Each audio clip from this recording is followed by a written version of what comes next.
अल्हम्दुलिल्लाह ठीक ठाक।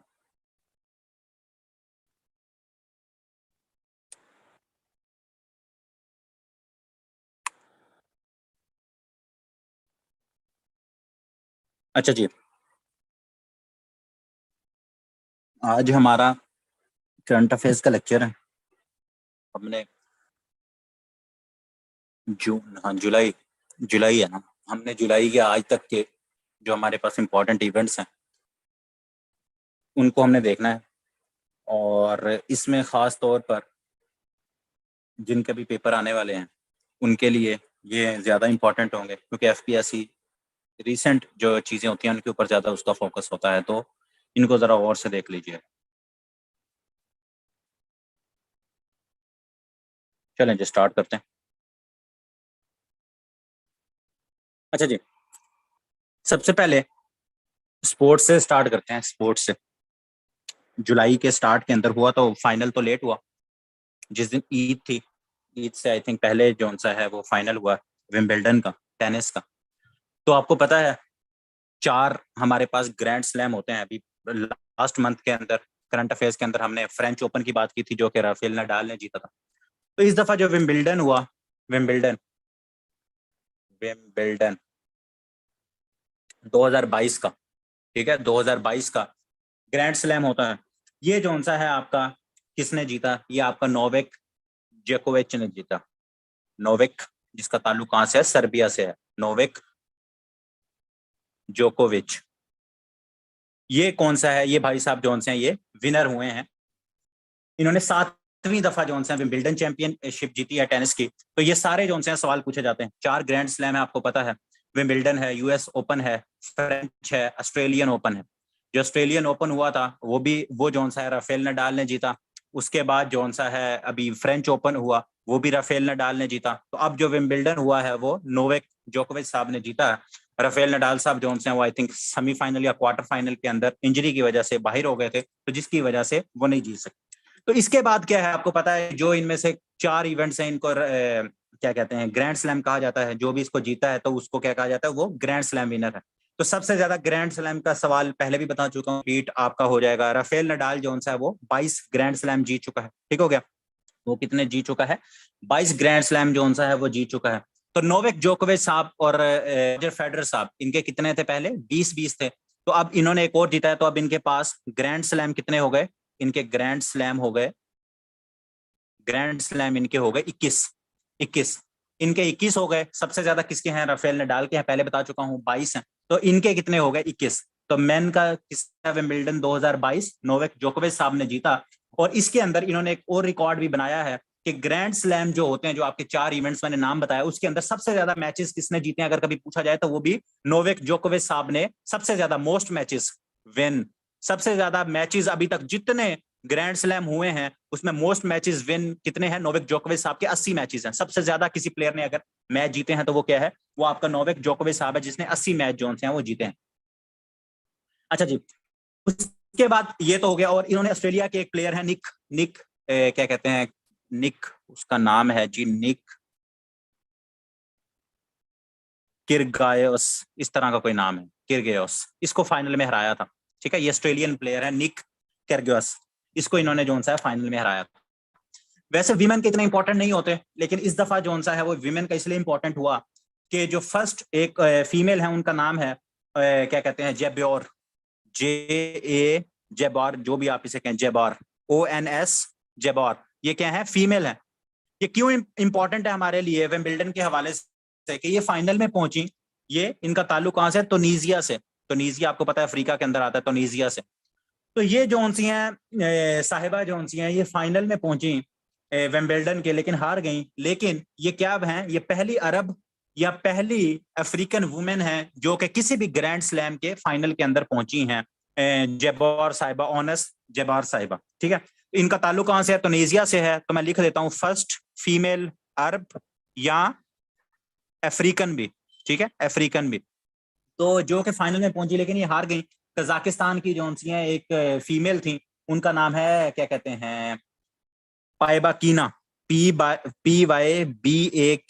ने। ये कजाकिस्तान की हैं जिन्होंने जीता है, फीमेल, इंपॉर्टेंट नहीं है लेकिन नाम मैं लिखवा देता हूं, साथ आप लोग लिख लीजिएगा कि इन्होंने जो सा विमिल्टन फीमेल का जो सा है विमेन, वो जो सा है किसने जीता है, ये उसका नाम ये है बाइबा कीना। और ये किससे ताल्लुक है इसका, कजाकिस्तान जो मुल्क है वहां से इसका ताल्लुक है। इसने जबार साहिबा जो सी उनको हराया है, और जिसकी वजह से ये काफी, क्योंकि न्यूज में था, सारे अफ्रीका और अरब मुल्कों को था कि ये शायद जीत जाएं, लेकिन ये नहीं जीत सकी। और दूसरा, विंबलडन की सबसे खास बात जो आपने याद रखनी है, जो कि पूछी जा सकती है, मैंने पहले भी बताई हुई है, कि विंबलडन के अंदर कौन से दो मुल्क हैं ऐसे जिनके प्लेयर्स को बैन किया गया था।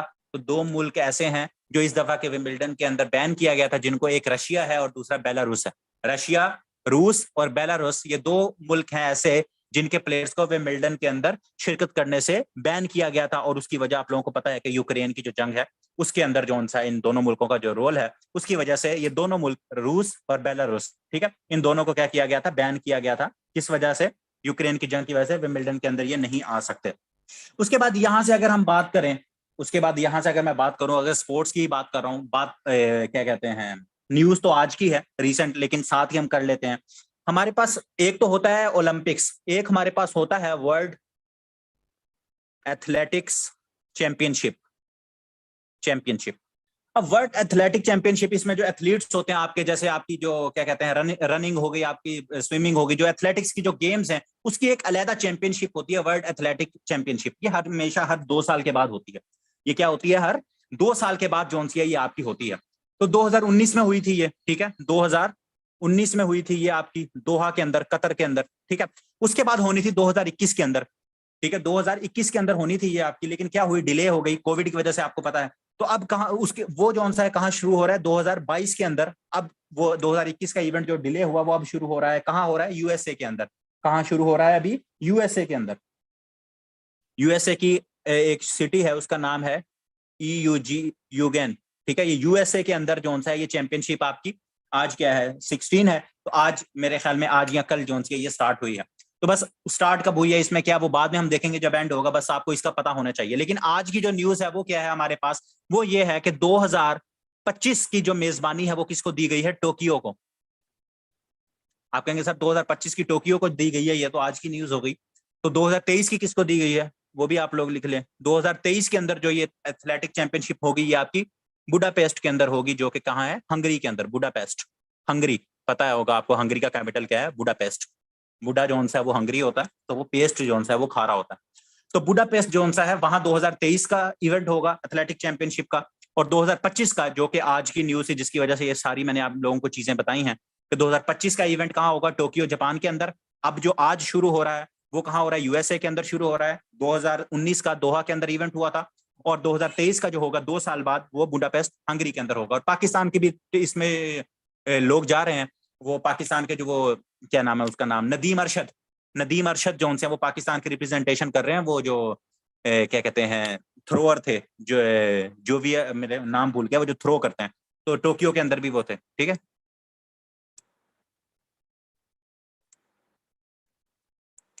ठीक हो गया। तो ये जोन सा, ये भी इसके हवाले से आज की थी, ये भी चीजें आप इसके स्पोर्ट्स के साथ इसको ऐड कर लें। अच्छा जी।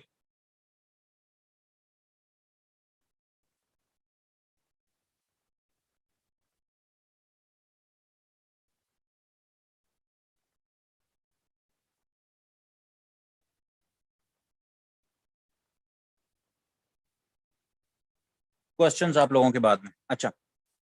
उसके बाद अगर हम बात करें तो हमारे पास दो सवाल हैं, वो रिलेटेड। एक तो बल्कि पहले लिख लो, एक्सरसाइज पाकिस्तान और चाइना की एक्सरसाइजेज चल रही हैं, उसका नाम है सी गार्डियन 2 एक्सरसाइजेज। ये पहले रिपीटेड सवाल है, पूछा गया है, सी गार्डियन। अब कौन सी चल रही है? सी गार्डियन 2। सी गार्डियन 2 नेवल एक्सरसाइजेस, नेवी की एक्सरसाइजेज चल रही हैं। ये रिपीटेड सवाल है कि सी गार्डियन एक्सरसाइजेज जोन सी हैं ये कौन कौन से मुल्क के दरमियान हुई हैं। तो ये सी गार्डियन एक्सरसाइजेज जोन सी हैं ये पाकिस्तान और चाइना के दरमियान जोन सी हैं ये हुई थी। तो अभी भी जोन सी हैं ये आपकी क्या कहते हैं, नेवल एक्सरसाइजेज जोन सी हैं गार्डियन 2 के नाम से, शंघाई के अंदर अभी कहाँ हो रही हैं? शंघाई के अंदर ये हो रही हैं। और मैंने बता दिया किसके दरमियान हो रही है, पाकिस्तान प्लस चाइना। और चाइना की साइड पे यहाँ से पाकिस्तान की नेवी है, और चाइना की साइड से क्या है? पीएलए, पीपल्स लिबरेशन आर्मी, ठीक है। इसका सवाल भी पूछा गया था आप लोगों से, रिपीटेड सवाल है ये भी। इसका क्या है, रिपीटेड सवाल है ये भी आपका, कि पीएलए जो सा है, क्या नाम है इसका, पीपल्स लिबरेशन आर्मी, किसकी आर्मी है पीएलए, चाइना की आर्मी है। तो पीएलए की जो नेवी है और जो पाकिस्तान की नेवी है, उनके दरमियान ये जो सी है क्या है आपकी, जो एक्सरसाइजेज है, नेवल एक्सरसाइजेज ये जारी हैं, तो इसके बारे में सवाल भी पूछा जा सकता है, इंपॉर्टेंट है। उसके बाद इंडिया की साइड पे चलें तो इंडिया के में अंदर दो शहर हैं, औरंगाबाद और उस्मानाबाद। औरंगाबाद और उस्मानाबाद हिस्टोरिकल दोनों हैं। औरंगाबाद जो सा है, ये भी औरंगजेब के दौर में, उससे पहले वैसे नाम चेंज हो गया था, लेकिन इसका नाम औरंगाबाद है। और उस्मानाबाद, ये सवाल वैसे भी पूछे जाते हैं।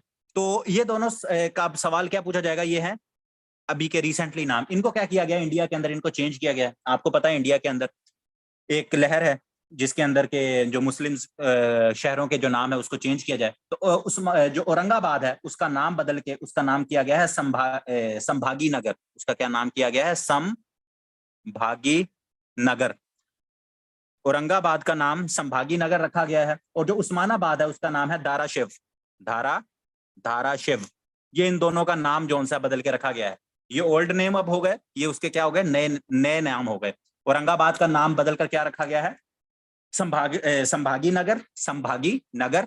और धाराशिव जो सा है, धाराशिव, ये उस्मानाबाद का नाम जो सा ये बदल के रखा गया है। और इसकी रीजन वही है कि उन्होंने कहा कि, और उस्मानाबाद का पहला पुराना नाम भी यही था, धाराशिव। बाद में बदल के उस्मानाबाद किया गया। उस्मानाबाद से दोबारा उसको क्या कर दिया गया, धाराशिव जो सा है वो कर दिया गया है। तो रीजन सारी वही, आपको पता है कि हिंदुत्व की जो वहां वेव है, और उसके बाद से उनका जो एक मुगलों के लिए एक उनका है उनका प्यार, तो वो कहते हैं कि हमारे जो से पुराने नाम हमें वापस किए जाएं। तो ये इंडिया के जो दो शहर हैं, इन्होंने अपना नाम बदला है। तो ये आप लोगों को क्या है, इसका पता होना चाहिए। अच्छा जी, उसके बाद अगर हम बात करें तो हमारे पास न्यूज तो जून के लास्ट की है, लेकिन जो सी लास्ट उसके अंदर मंथ के अंदर मिस हो गई थी, तो अभी करवा रहा हूँ। फीफा, आपको पता है अभी वर्ल्ड कप भी होने वाला है फीफा का। तो फीफा जो सी आपकी फुटबॉल की ऑर्गेनाइजेशन है। तो फीफा ने जो सा पाकिस्तान के जो पाकिस्तान फुटबॉल है, पाकिस्तान फुटबॉल फेडरेशन, उसके ऊपर अप्रैल 2021 के अंदर क्या किया था, बैन लगा दिया था, सस्पेंड कर दिया था। फीफा ने क्या किया था, जो कि फुटबॉल की ऑर्गेनाइजेशन है, उसने पाकिस्तान फुटबॉल फेडरेशन के अंदर, क्योंकि बाहर से क्या कहते हैं, इंडिपेंडेंट बॉडी होनी चाहिए जो भी फुटबॉल को रन कर रही होती है, लेकिन उसके अंदर बाहर से इंटरवेंशन हो रही थी। तो अप्रैल 2021 के अंदर क्या कर दिया था, फीफा ने सस्पेंड कर दिया था पाकिस्तान की फुटबॉल फेडरेशन को।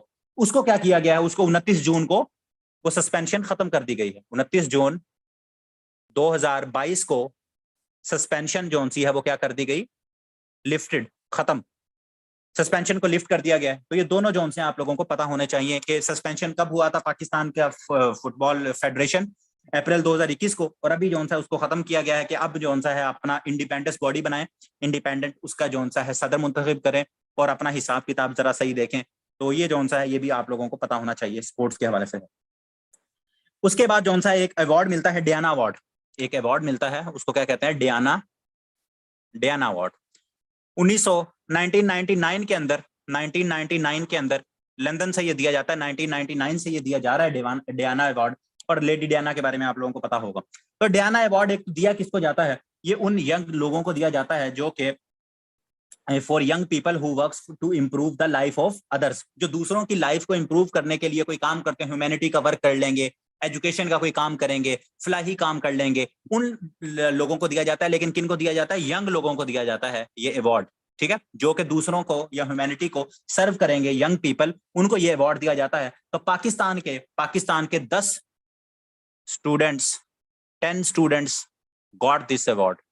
उनको क्या मिला है, ये अवार्ड मिला है, डियाना अवार्ड। और ये सारे जो हैं 25 साल से कम थे और 18 साल से ऊपर के बच्चे थे। किसी ने तालीम के शोबे में कोई काम किया है, किसी ने जो सा है अगर हम कहें तो उन्होंने क्या कहते हैं मेडिसिन के शोबे में कुछ काम किया है, किसी ने ह्यूमैनिटी के लिए सर्व किया है। तो ये कुछ 10 स्टूडेंट्स हैं, उनका नाम नहीं पूछा जाएगा ऑब्वियस आपसे, लेकिन नंबर तादाद उनकी पूछी जा सकती है कि कितने स्टूडेंट्स को अभी डियाना अवार्ड जो सा है वो मिला है। तो ये आप लोगों ने याद रखना है।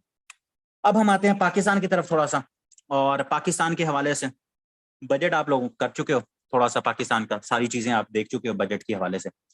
तो आपको पता है फाइनेंशियल ईयर जो सा जुलाई से 1 जुलाई से शुरू होता है और आपके जून को 30 जून को जो सा है वो खत्म होता है। तो अगर पिछले पूरे साल की अगर हम बात करें, हम पिछले पूरे साल की अगर बात करें, तो पूरे साल की अगर हम बात करें तो पाकिस्तान के पूरे साल की इंपोर्ट्स कितनी हुई, क्योंकि पूरा साल खत्म होना था तो पाकिस्तान की इंपोर्ट्स हमें पता लगनी थी ना, इंपोर्ट्स और एक्सपोर्ट्स। तो इंपोर्ट्स हमारी पाकिस्तान की कितनी हुई जी? 80.5 बिलियन डॉलर की, 80.5 बिलियन डॉलर की। और पाकिस्तान ने एक्सपोर्ट्स कितने की? 31 पॉइंट, इसको चले 8 कर लो, 31.8 बिलियन डॉलर्स की पाकिस्तान की एक्सपोर्ट हुई। तो ट्रेड डेफिसिट इसका निकाल लेना कि पाकिस्तान का पिछले पूरे साल के अंदर ट्रेड डेफिसिट कितना था, तो ये आपका 48 पॉइंट समथिंग कुछ बनेगा। तो ट्रेड डेफिसिट आप लोग खुद भी लिख लोगे। तो पाकिस्तान की पिछले पूरे साल की इंपोर्ट्स पूछी जाए कितनी थी? 80.5 बिलियन डॉलर्स। और पाकिस्तान की एक्सपोर्ट्स, जो चीजें पाकिस्तान ने बाहर भेजी, वो क्या है? वो 31.8 बिलियन। तो देख लो पाकिस्तान का कितना गैप है, हम कितनी चीजें बाहर भेजते हैं और कितनी चीजें जो हैं वो बाहर से मंगवाते हैं। उसके साथ अगर हम बात करें तो जून के महीने के अंदर, अब मैं क्या बात कर रहा हूं, जून के मंथ के अंदर, जून के मंथ के अंदर इन्फ्लेशन, पता है ना इन्फ्लेशन के बारे में, महंगाई जो आपकी, तो इन्फ्लेशन जून के महीने के अंदर कितनी आई है जी पाकिस्तान की? 21.3%। ये जून के महीने की इन्फ्लेशन है। लास्ट मंथ की आप लोगों को याद होगी, लास्ट महीने की आप लोगों को याद होगी 13 पॉइंट समथिंग होगी कुछ, ठीक है। तो जून के महीने में पाकिस्तान की 21.3% इन्फ्लेशन आई है, जो कि 13 साल की हाईएस्ट इन्फ्लेशन है पाकिस्तान में।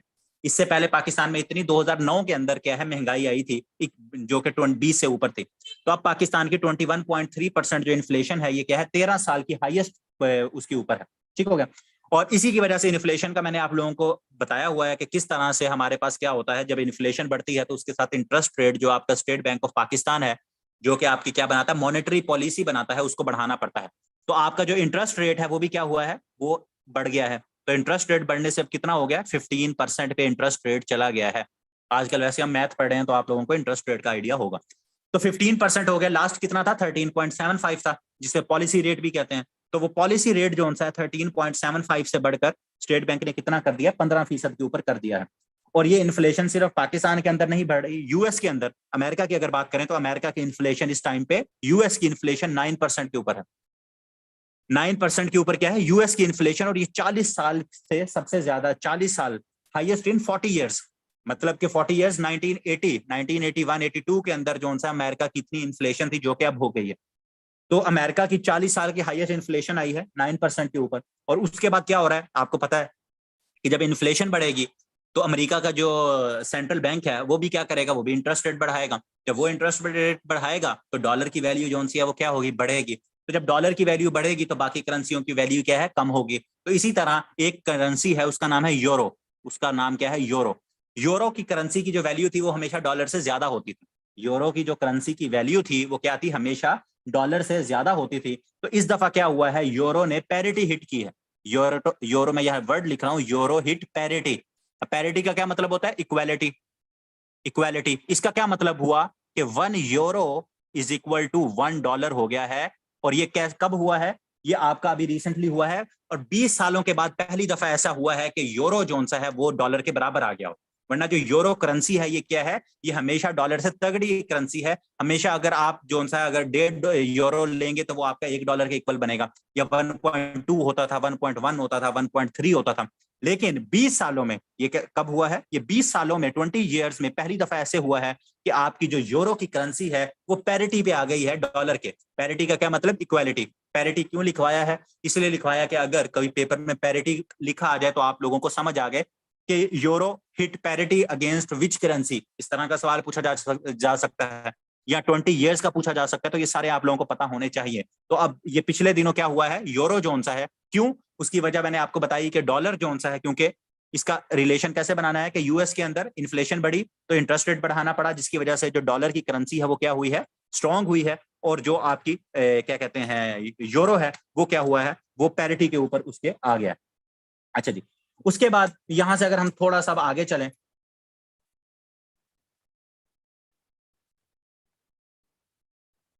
यहां से हम क्या है थोड़ा सा आगे चलें, तो आजकल आप लोगों को पता होगा 2-3 इश्यूज, श्रीलंका के इश्यूज जो हैं वो चल रहे हैं, उसके हवाले से कोई इतनी चीजें हैं नहीं हमारे पास।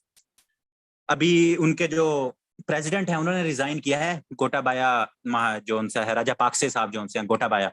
तो अभी 20 को उसके इलेक्शन है। तो अगले हफ्ते महीने जब हम देखेंगे तो फिर उसको देख लेंगे कि नया प्रेसिडेंट कौन आया। प्राइम मिनिस्टर अभी वही है, विक्रम सिंघा साहब जोन से हैं। तो उसमें इतना कुछ है नहीं कि कोई नई चेंज आई हो जो हम याद करें। तो वो अगले 15 दिन में अगर कोई नई चेंज आती है उनके क्योंकि प्रेसिडेंट उनका भी रिजाइन करके मालदीव चला गया है। तो अगर जौन सा है, अगर वहां से कोई और नया 20 को इलेक्शन है, जब नया प्राइम मिनिस्टर प्रेसिडेंट आएगा तो वो हम देख लेंगे, वो हम याद कर लेंगे। अब दूसरी साइड पे एक और इशू आया है, वो आपका ये हुआ है कि 1 जुलाई को क्या हुआ, 1 जुलाई को इसराइल की जो पार्लियामेंट है वो डिसॉल्व हो गई। इसराइली पार्लियामेंट, नेसेट जिसे कहा जाता है, नेसेट, ठीक है, वो डिसॉल्व हो गई। और ये डिसॉल्व कैसे हुई है, और डिसॉल्व के साथ जो आप लोगों से पूछा जा सकता है, डिसॉल्व तो होती रहती है पार्लियामेंट्स, ये पिछले 4 सालों में 5वीं दफा चौथी दफा जो सी पार्लियामेंट डिसॉल्व हुई है। तो अब इसराइल के अंदर क्या होगा, फिफ्थ इलेक्शन होगा इन 4 years। पिछले 4 सालों में ये 5वां इलेक्शन होगा।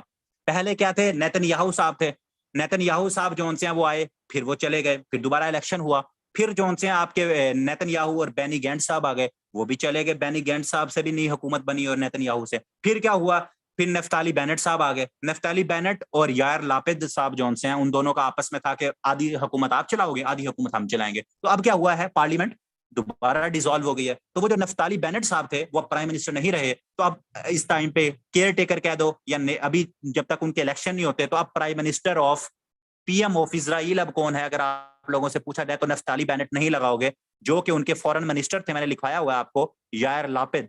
ये जोन से अब उनके क्या है, प्राइम मिनिस्टर ऑफ इजराइल हैं यार लापिद साहब, ठीक है। अब जोन से नफ्ताली बेनेट वो क्या है, वो उनके प्राइम मिनिस्टर नहीं रहे क्योंकि पार्लियामेंट डिसॉल्व हो गई। तो यार लापिद साहब कायम मुकाम कह लो, लेकिन जब तक अब इलेक्शन नहीं होते, अभी जो आगे बताऊंगा, अभी जो बाइडन साहब भी वहां गए हुए थे, तो प्राइम मिनिस्टर के तौर पे यार लापिद साहब जो हैं वही सारे इसराइल का हिसाब किताब देख रहे हैं। तो ये आप लोगों ने क्या है, इसका भी याद रखना है। क्या कहते हैं, इसराइल के हवाले से बहुत सारे सवाल पूछे जाते हैं, और खास तौर पे पिछले 3-4 साल के अंदर, या भी देखा जाए तो 1.5 साल के अंदर ही 3-4 प्राइम मिनिस्टर जो हैं उनके चेंज हो चुके हैं। नेतन्याहू साहब आए, फिर बेनी गैंट्स साहब थे, फिर नफ्ताली बेनेट साहब आ गए, नफ्ताली बेनेट साहब के बाद अब यार लापिद साहब आ गए। तो हो सकता है इलेक्शन हो तो ये भी ना रहे, कोई और नए बंदा आ जाए। तो ये सारी चीजें आप लोगों ने क्या रखनी है, याद रखनी।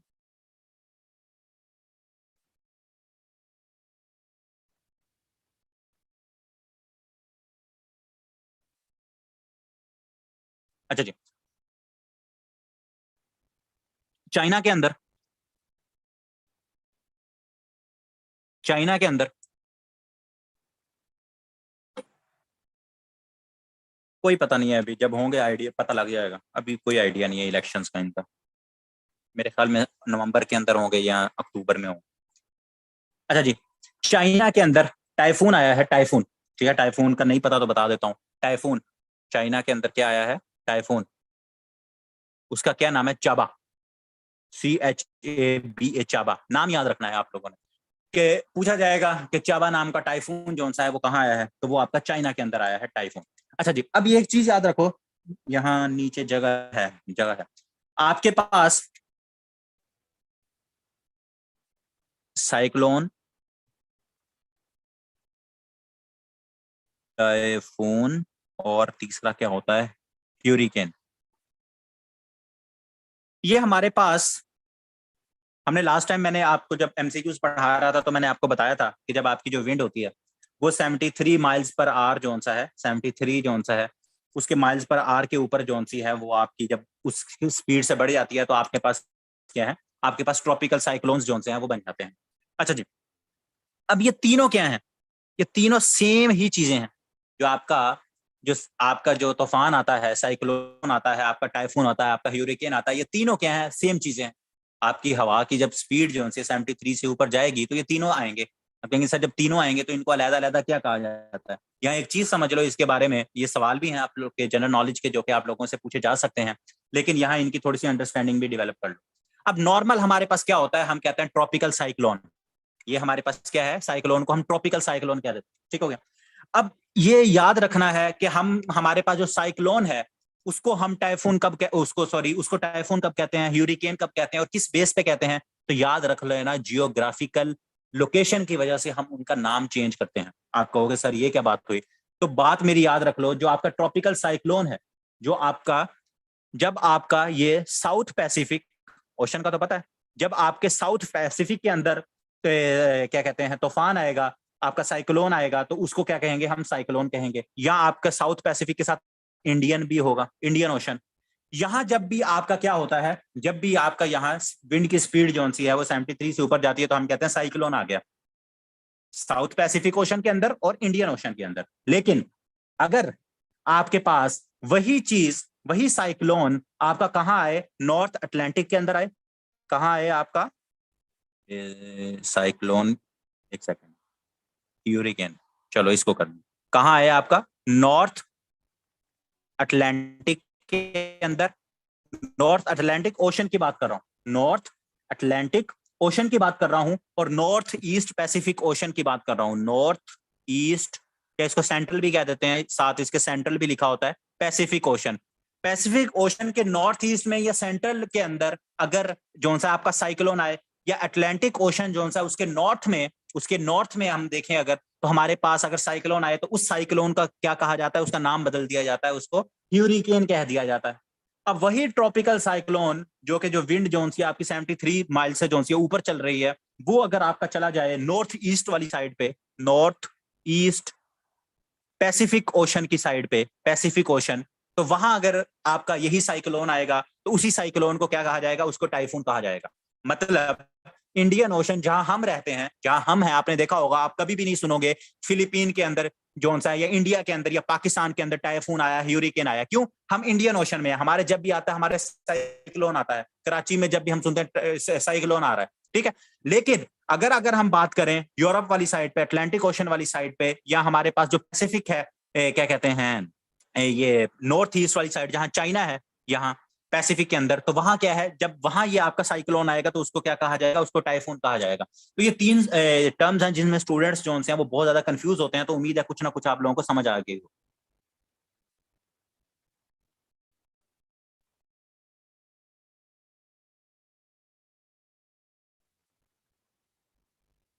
ठीक है, थोड़ी सी इसकी चीजें क्लियर होगी, समझ आ जाएगी। नॉर्थ ईस्ट है क्या है आपके, तीन ओशंस हैं, सारे ही एयर के होते हैं, सारे एयर के होते हैं, लेकिन क्या है आपके समंदरों के अंदर एयर की स्पीड जो है जब समुद्रों के अंदर बढ़े, आपके एयर की स्पीड, विंड की स्पीड के रिलेटेड होते हैं। मेन इसको साइक्लोन, मेन नाम क्या है इसका, साइक्लोन है, ट्रॉपिकल साइक्लोन कहा जाता है, लेकिन डिफरेंट रीजन्स के अंदर जब ये आएंगे तो उसको क्या है, उसका नाम जो है उसके हवाले से ये चेंज हो जाए। क्लियर है?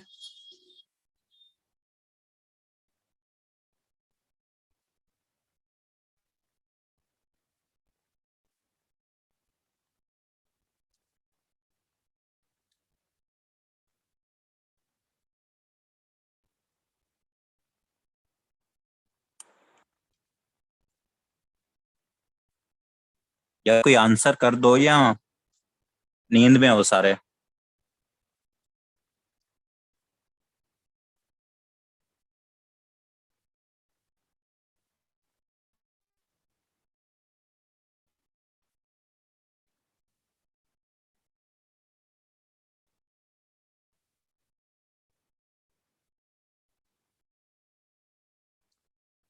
शुक्र।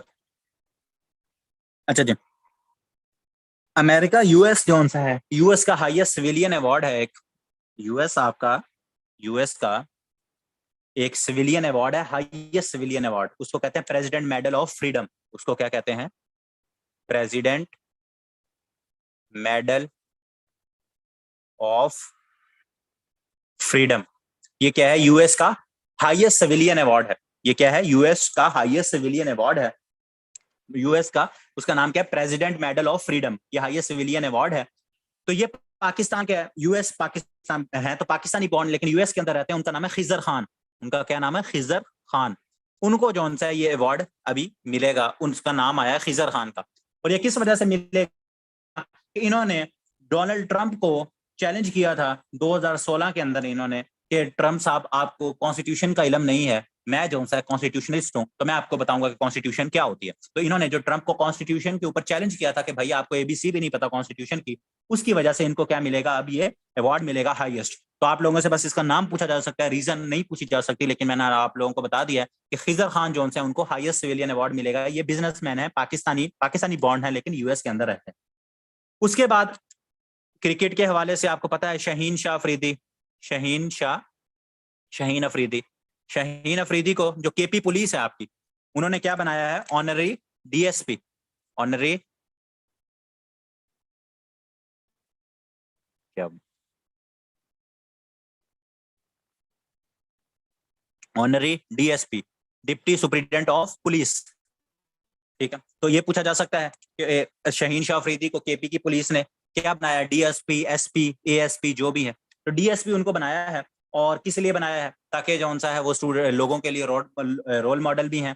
और ये सारा, तो शाहीन शाह अफरीदी क्रिकेटर का नाम भी पूछा जा सकता है और ओहदा भी पूछा जा सकता है, और आपको पता है इनका ताल्लुक भी केपी से है, तो केपी की पुलिस ने जो सा है ये इसको इनको ऑनरी ओहदा दिया है। अच्छा अच्छा, दूसरा इसके इसी के साथ ही एक चीज लिख लो, है तो 2022-21 की खबर, लेकिन अभी स्टूडेंट हर जगह इसको शेयर कर रहे थे, तो मैंने कहा आप लोगों का रिपीट हो जाए। मनीषा क्या क्या नाम है उनका, मनीषा उनका नाम है, अगर मैं गलत नहीं कह रहा तो मुझे करेक्ट कर देना, मनीषा रोपेटा, रोपेला है या टी है, रोपेटा, ठीक है, रोपेटा होगा, मनीषा रोपेटा। ये क्या है, ये फर्स्ट हिंदू डीएसपी है, first Hindu women women DSP. ये न्यूज आजकल चल रही थी, ये है असल में 2021 की खबर, ये क्या है 2021 की खबर है, लेकिन क्योंकि वो डीएसपी शाहीन शाह अफरीदी का था तो मेरे जहन में भी था और मैंने ये देखा हुआ था, तो मैंने कहा आप लोगों को ये करवा दूंगा कि अगर ये दोबारा पूछा जाए तो ये जौनसियां क्या है, सिंध से इनका ताल्लुक है, तो सिंध के अंदर जौन सा इनको फर्स्ट हिंदू विमेन डीएसपी के तौर पर ये पाकिस्तान के अंदर ये पॉइंट हुई है, तो इसका भी आप लोगों से पूछ लिया जाए। ऐसे तो ओल्ड है लेकिन पूछा जा सकता है क्योंकि एक यूनिक है ये खबर, तो ये आप लोगों से क्या है लाजमी इसका पूछा जा सकता है। फिर एक आपका जो सा रैंकिंग है क्यूएस रैंकिंग, जो कि आपकी स्टडी के हवाले से क्यूएस रैंकिंग, जो आपकी यूनिवर्सिटीज की रैंकिंग की जाती है वो भी क्यूएस रैंकिंग होती है कि कौन सी यूनिवर्सिटी दुनिया में सबसे बेहतर है और ये सारी चीजें। तो क्यूएस रैंकिंग जो है इसने बेस्ट सिटीज की रैंकिंग की है जहां से आप एजुकेशन हासिल कर सकते हो, मतलब QS ranking best cities to get education. QS ranking क्या है, इन्होंने रैंक किया है सबसे अच्छे शहर जहां आप सबसे अच्छी एजुकेशन हासिल कर सकते हो, best cities to get education. तो टोटल 140 मुल्क कह रहा हूं सिटीज थे जिनका इन्होंने सर्वे किया, वहां की एजुकेशन को सारा देखा, और उसके बाद उन्होंने जो अपना फाइनल हिसाब किताब बताया है उसमें उन्होंने सबसे टॉप के ऊपर कौन सा मुल्क बताया, लंदन, सॉरी सिटी, मुल्क क्यों आ रहा है, लंदन। तो अगर आपसे पूछा जाए top city to get education वो क्या है, वो आपका लंदन है अकॉर्डिंग टू क्यूएस रैंकिंग। उसके बाद अगर हम बात करें तो पाकिस्तान 140 सिटीज के अंदर पाकिस्तान का कोई भी सिटी नहीं आता, ठीक है। और लंदन के अगर हम बात करें तो एशिया की अगर हम बात करें, इन एशिया हमारे लिए सिर्फ पूरी दुनिया का इंपॉर्टेंट है लंदन, और एशिया की बात करें तो एशिया के अंदर जो सा है वो सबसे बेस्ट जो उन्होंने बताया है वो आपका क्या है, साउथ कोरिया का जो कैपिटल है सियोल, ठीक है, कोरिया का जो कैपिटल है सियोल, वो जो सा है वो क्या है, सबसे बेस्ट है एजुकेशन हासिल करने के लिए। सिटीज की बात कर रहा हूँ पूरी दुनिया में, अगर आपने एजुकेशन हासिल करनी है तो आप कहाँ जाओ, लंदन के अंदर अकॉर्डिंग टू क्यूएस रैंकिंग। और अगर आपने एशिया के अंदर सबसे बेस्ट एजुकेशन हासिल करनी है तो आप सियोल साउथ कोरिया जा सकते हो, पर पाकिस्तान का इन 140 सिटीज के अंदर कोई भी शहर नहीं है। तो ये जो सी है क्यूएस रैंकिंग, आपको पता रैंकिंग्स और इंडेक्सेस से पीपीएससी और ये एफपीएससी उन सबको बड़ा प्यार है, ये हमारे लिए इंपॉर्टेंट। उसके बाद बीबी शहीद, आप लोगों को पता है 27 दिसंबर 2007 को उनको क्या किया गया था, शहीद किया गया था लियाकत बाग के अंदर। तो उनका बीबी का मॉन्यूमेंट बनने लगा है, बीबी का मॉन्यूमेंट इन लियाकत बाग। वो जो लियाकत बाग है, लियाकत बाग के अंदर आपको वहां क्या है, बीबी शहीद का जो सा है वो क्या है, मॉन्यूमेंट, उनका जो मुजस्मा है वो क्या है, वो वहां बनेगा, और ये जो सा है आपका अभी कंप्लीट हो जाएगा उनकी बरसी से पहले। तो ये भी आपसे पूछा जा सकता है कि बीबी का मॉन्यूमेंट जो सा है वो कौन से शहर में, तो लियाकत बाग आपको पता है रावलपिंडी के अंदर है। अगर सिटी का पूछ ले तो रावलपिंडी के अंदर उनका मॉन्यूमेंट बनने लगा है। अगर वैसे जगह का पूछ ले स्पेसिफिक तो लियाकत बाग जहां उनको शहीद किया गया था 2007 के अंदर, वहां उनका मुजस्मा जो सा है, मॉन्यूमेंट जो सा है वो बनने लगा है। अच्छा जी, उसके बाद हमारे पास एक ऑर्गेनाइजेशन है, उसका समिट हुआ, ऑर्गेनाइजेशन तो नहीं यूनियन टाइप है, उसका नाम मैं पूरा लिख देता हूं फिर मैं आपको बताऊं, बल्कि इकोवास, ECOWAS, ये मैं सिर्फ डिक्टेट करवा देता हूं, इसका मतलब क्या है लिख लेना, economic community of waste African States. इकोवास का क्या मतलब है, ई से इकोनॉमिक, सी से कम्युनिटी, ओ से ऑफ, डब्ल्यू से वेस्ट, ए से अफ्रीकन, एस से states, economic community of waste African states. इनकी ये कम्युनिटी है, ये आपकी 1975 के अंदर ये बनी थी, 1975 के अंदर बनी थी। हेडक्वार्टर जो सा इसका कहाँ है, नाइजेरिया के अंदर है, नाइजेरिया के अंदर है। और 15 इसके जो हैं वो क्या है, मेंबर्स हैं। अफ्रीका की जो सी है ये क्या है, ये एक ऑर्गेनाइजेशन है, इकोनॉमिक कॉपरेशन वगैरह के लिए इन्होंने अपनी बनाई है, छोटी सी रीजनल ऑर्गेनाइजेशन है इनकी। इसका क्या हुआ, इसका भी समिट हुआ है। हेडक्वार्टर कहाँ है इसका, नाइजेरिया के अंदर है, लेकिन इसका भी क्या है, समिट हुआ है। तो समिट के बारे में पूछा जा सकता है कि समिट जो है वो कहाँ हुआ है। हुआ एक तो 4 जुलाई को है, इंपॉर्टेंट नहीं है डेट, लेकिन स्टिल आप लोग लिख लो अगर लिखना चाहो 4 जुलाई। 4 जुलाई को इक्वास जो सा है उसका क्या है, समिट हुआ है। और वो कहाँ हुआ है, वो आपका हुआ है अकरा के अंदर। अकरा, अकड़ा, जिसे हम क्या कहते थे जब हमने कैपिटल पढ़े थे, अकरा।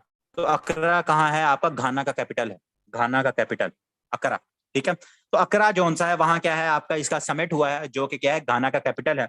और ये वेस्ट जो आपके अफ्रीकन मुल्क हैं उनकी इकोनॉमिक कॉपरेशन के लिए एक आपकी तंजीम है। और इसका जो सा अभी समिट हुआ है कि किस तरह जो सा माली के और 2-3 और मुल्कों के हालात खराब हैं, कि उसके किस तरह से उनकी चीजों को हम देखेंगे। तो ये हुआ कब है, 4 जुलाई को। तो 4 जुलाई से आप लोगों को एक चीज रिपीट अगर करवा दूं तो आपका भी नॉलेज वो हो जाएगा। 4 जुलाई क्या है, 4 जुलाई अमेरिका की क्या है, इंडिपेंडेंस डे है। 4 जुलाई 1776 को अमेरिका की, यूएस की जो सेनेट है उसने क्या किया था, इंडिपेंडेंस डे, अपना इंडिपेंडेंस होने का ऐलान किया था। तो ये भी आप लोगों ने याद रखना है 4 जुलाई से, ठीक है। साथ साथ जो इस तरह के इवेंट सारे होते हैं उनको साथ साथ याद रखा करो। 4 जुलाई 1776 को यूएस ने इंडिपेंडेंस का ऐलान किया था। अब वैसे तो उनकी जंग 1775 से लेकर 83 तक चलती रही थी, लेकिन उन्होंने इंडिपेंडेंस का ऐलान दरमियान में जल्दी में कर दिया था। तो 4 जुलाई क्या है, 4th ऑफ जुलाई यूएस के इंडिपेंडेंस डे है। जैसे हमारा 14 अगस्त है तो यूएस का क्या है, 4th ऑफ जुलाई है।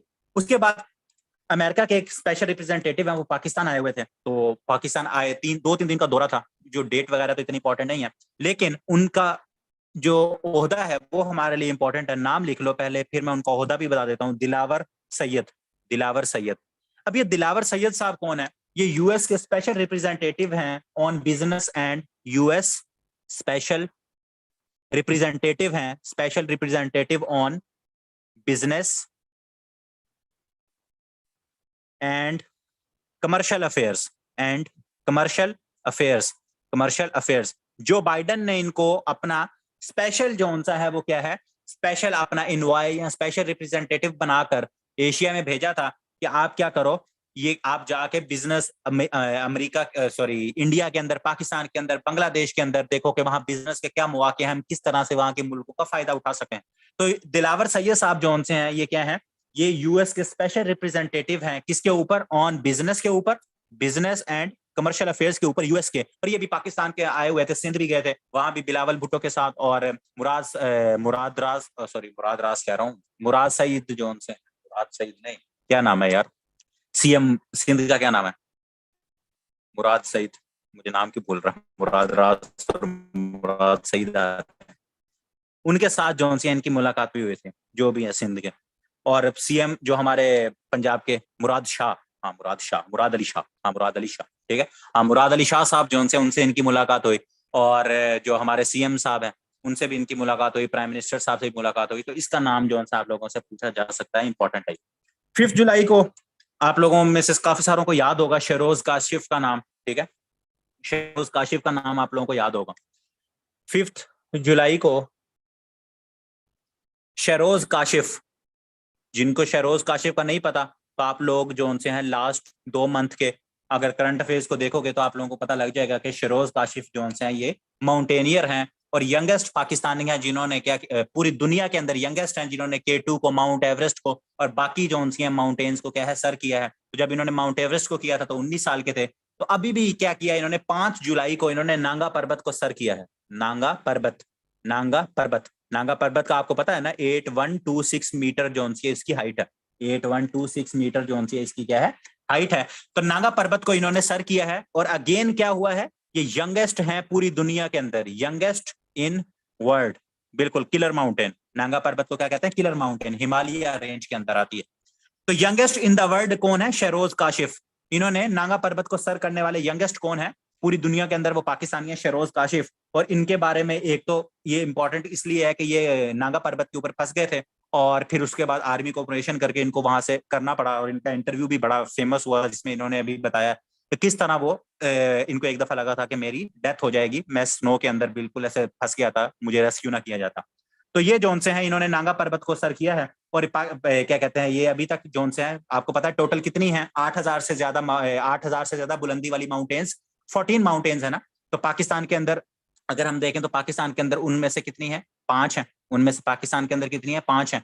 तो इन्होंने उन 8,000 में से 8 जोन सा है, 8 मल्टीप्लाई 8,000 मीटर जोन सी है, उनको 8 को जोन सा ये सर कर चुके हैं। ठीक है, 8 को क्या है ये सर कर चुके हैं। और रिसेंटली इनकी क्या है, नागा पर्वत है। इससे पहले जोन सा है काचनजुंगा जोन सी है, और दूसरी आपकी नेपाल के अंदर जो माउंटेन्स है उनको इन्होंने सर किया था। तो अभी जोन सा है हमारे लिए, अब आप देख लो कि अगर हम इस 3 का ज्यादा पूछा जाएगा, बाकी जोन सी हैं आपसे काचनजुंगा हो गई या आपकी दूसरी है, उसके बारे में नहीं पूछा जाएगा। आपसे क्या पूछा जाएगा, youngest in the world mount Everest का पूछा जाएगा, K2 का पूछा जाएगा, नागा पर्वत हमारे लिए इंपॉर्टेंट है पाकिस्तान के पॉइंट ऑफ व्यू से बात करूं तो ये तीनों जोन से हैं। यंगेस्ट की अगर कभी भी पूछा जाएगा तो वो क्या है, शेरोज काशिफ है। तो अभी इन्होंने रिसेंटली जोन सा है नागा पर्वत को भी सर कर लिया है, तो ये भी एक इनकी अचीवमेंट है। तो ये सारे इनके आप लोगों को पता होना चाहिए।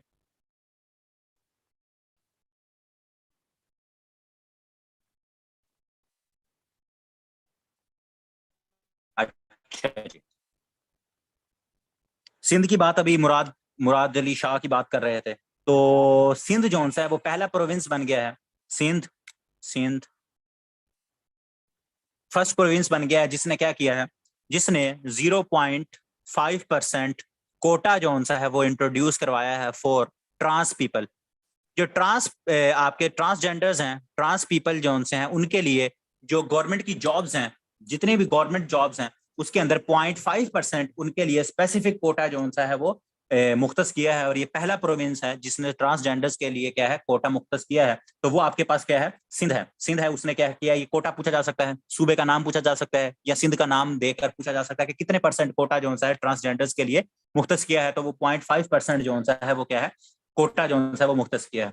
उसी के साथ ही जोन सा अगर हम बात करें तो सिंध की बात कर रहा हूँ, सिंध के अंदर एक नया इनिशिएटिव अब अभी लॉन्च तो नहीं हुआ लेकिन प्रपोज किया गया है, वो है आपका floating floating solar project on Keenjhar lake. Keenjhar lake आपको पता है ठट्टा के अंदर है, ठीक है, सिंध के अंदर ठट्टा के अंदर है किंजर लेक। उसके ऊपर एक तो है ना आपका सोलर क्या कहते हैं, जैसे भावलपुर के अंदर है कायदे आजम सोलर प्रोजेक्ट, वो आपका क्या है, जमीन के ऊपर ऐसे आपके सोलर्स पड़े होते हैं। लेकिन एक और प्रोजेक्ट है जो आजकल खबरों में वैसे भी बड़ा चल रहा था कि आपकी जो लेक्स हैं उनके ऊपर फ्लोटिंग जोन सा सोलर पावर क्या कहते हैं पावर प्लांट लगाए जाए। तो उसके लिए जोन सा है सिंध इसके ऊपर गौर कर रहा है कि किंजर जो लेक है उसके ऊपर हम फ्लोटिंग, मतलब जो आपके सोलर पैनल हैं वो पानी के ऊपर फ्लोट कर रहे हो, वो हम लगाए जाएं। तो इसके बारे में देखते हैं कि अभी आगे क्या रिस्पॉन्स आता है। अभी तक जोन सा इसके बिल की क्या कहते हैं, कबीना ने इसकी मंजूरी वगैरह दे दी है, तो हो सकता है इसके ऊपर काम भी शुरू हो जाए। अच्छा, और ये 5 जुलाई की मैं बात की, यहाँ एक चीज मैं बस बता रहा हूँ, आप लोग लिख लेना, ये 5 जुलाई डेट, 5 जुलाई डेट एक और इम्पोर्टेंट है हमारे लिए कि निशाने हैदर का मैंने आप लोगों को बताया था पहले। तो जो लास्ट पाकिस्तान का जो क्या कहते हैं फौजी हैं जिनको निशाने हैदर मिला है, उनका क्या नाम है, कैप्टन क्या कहते हैं शेर खान, कर्नल शेर खान।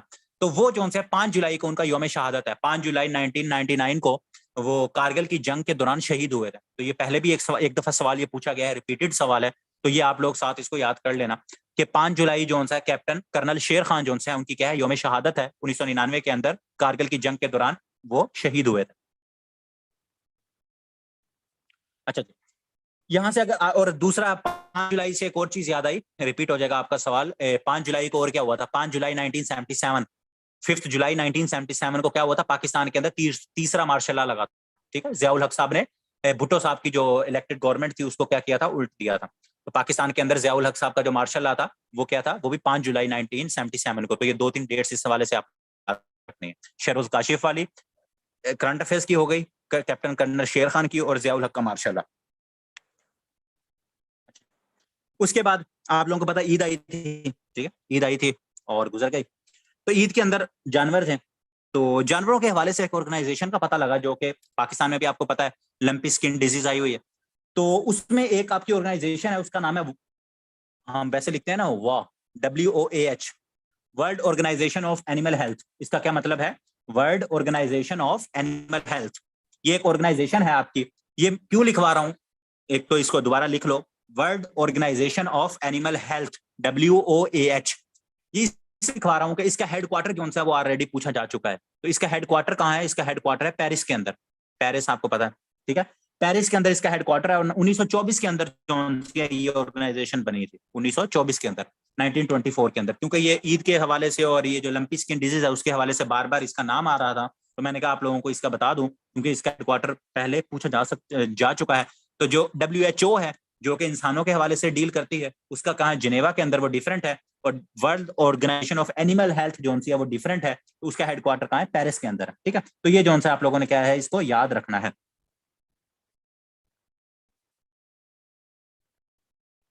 अच्छा, उसके बाद आपके एक सेक्रेटरी जनरल हैं, आपके पास एक सेक्रेटरी जनरल है ओपेक के। ओपेक का तो सब लोगों को पता होगा, वरना जिनको नहीं पता वो हम बाद में, जो नए बैच वाले हैं उनको हम बाद में हम कर लेंगे। OPEC, organisation of petroleum exporting countries, ठीक है, पेट्रोलियम एक्सपोर्टिंग कंट्रीज। उसके सेक्रेटरी जनरल थे, अभी उनकी डेथ हुई है, सेक्रेटरी जनरल ऑफ ओपेक, उनकी अभी डेथ हुई है। उनका नाम क्या था? मोहम्मद बार किंदो, मोहम्मद बार किंदो, मोहम्मद बार किंदो।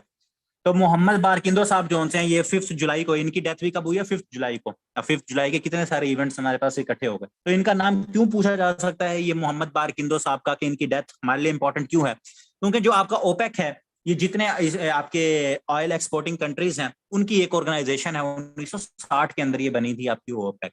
लेकिन क्या हुआ कि अब ओपेक के अंदर ज्यादातर अरब मुल्क थे जो कि आपके ऑयल एक्सपोर्ट करते थे, लेकिन कुछ और मुल्क भी थे जो कि क्या थे, इस ऑर्गेनाइजेशन का हिस्सा नहीं थे, लेकिन क्या करते थे, वो आपको ऑयल एक्सपोर्ट किया करते थे। जैसे रशिया हो गया, ठीक है, वेनेजुएला हो गया, और आपके मुल्क थे, लेकिन वो ओपेक का हिस्सा नहीं थे। तो उन्होंने कहा कि उसको भी इसी तंजीम के अंदर हम ले आते हैं। तो उसके अंदर क्या हुआ, 2016 के अंदर, 2016 के अंदर वो जो आपके क्या कहते हैं रशिया वगैरह थे, इन मुल्कों को ओपेक का हिस्सा बनाया गया। तो ओपेक को क्या कहा गया, अब ये बन गया ओपेक प्लस, ओपेक प्लस। तो ये ओपेक प्लस बनाने के अंदर मोहम्मद बार किंदो साहब का बहुत रोल था, और ये 2016 के अंदर ही ओपेक के क्या है सेक्रेटरी जनरल बने थे। और अभी इन्होंने 2022 के अंदर इनका क्या है टेन्योर जो है वो क्या है खत्म होना था, 2022 के अंदर जो है इनका टेन्योर भी अभी खत्म हो जाना था मोहम्मद बार किंदो साहब का। तो इनका नाम इसलिए इंपॉर्टेंट है क्योंकि इनका ओपेक प्लस बनाने में बड़ा किरदार था, कि जो वो मुल्क जो कि ऑयल एक्सपोर्ट करते थे लेकिन ओपेक ऑर्गेनाइजेशन का हिस्सा नहीं थे, क्योंकि ये ऑर्गेनाइजेशन क्या है, ऑयल एक्सपोर्टिंग कंट्रीज की ये ऑर्गेनाइजेशन है। तो इन बाकी मुल्कों को, रशिया जैसे मुल्कों को भी क्या है, उसको ओपेक का हिस्सा बनाने के लिए आपने इस बंदे का बहुत रोल था। तो जिस वजह से इसका नाम हमारे लिए इंपॉर्टेंट है करंट अफेयर्स के हवाले से, तो आप लोगों को ये पता होना चाहिए। बाकी ओपेक के हवाले से क्या कहते हैं कब बनी, वैसे बता दिया मैंने, 1960 के अंदर, और इसका हेडक्वार्टर वियना के अंदर है। पुराने स्टूडेंट्स को तो पता होगा, लेकिन जब 7th बैच में हम इनको इंशाल्लाह जब आगे पढ़ेंगे ऑर्गेनाइजेशन को, तो फिर इसको डिटेल में दोबारा देख, तो घबराना नहीं है आप लोगों ने।